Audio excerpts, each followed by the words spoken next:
With these old clay crock lines, they usually come in 3 or 4 foot sections, and they have male and female unions. They're not bonded together or sealed, and the sealant that is used eventually degrades over time. So you end up with a scenario where as water flows down there, even though it's not under pressure, it can eventually start getting down in between those cracks, especially as roots want to intrude through that and start widening it just by them coming in. It can eventually erode the soil underneath, and you can get bellies. It's one of these things that when these systems are, 50, 60, 70 plus years old, eventually they have a lifespan. And although if you maintain it well from the beginning, it'd probably last you multiple lifetimes, because that material is not really going to degrade, or it's going to take, very, very long time. Problem is that you see some of the technology that's used in terms of the camera scopes, sending the cutters and stuff down there. That stuff just didn't exist even a few decades ago.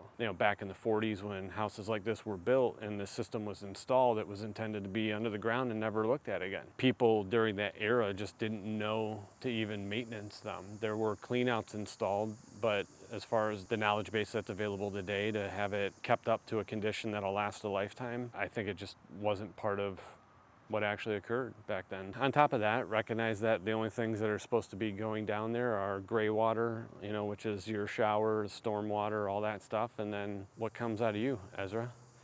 That's it. Unless it comes out of Ezra or out of the sink or shower, it shouldn't be going down there, right? Oh, hi there.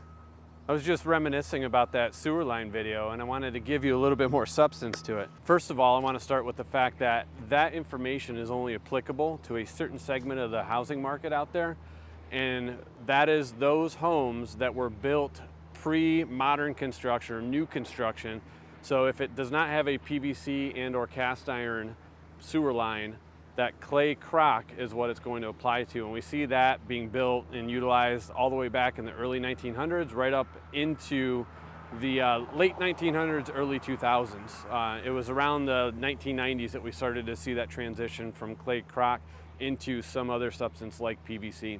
And only if you are on a sewer line, public sewer line. So that is not necessarily directly applicable to those of you that are on septic fields. If this applies to you, here's what you're going to want to know. Any issue with those sewer lines is always rectifiable and oftentimes preventable if you're able to get to it early enough.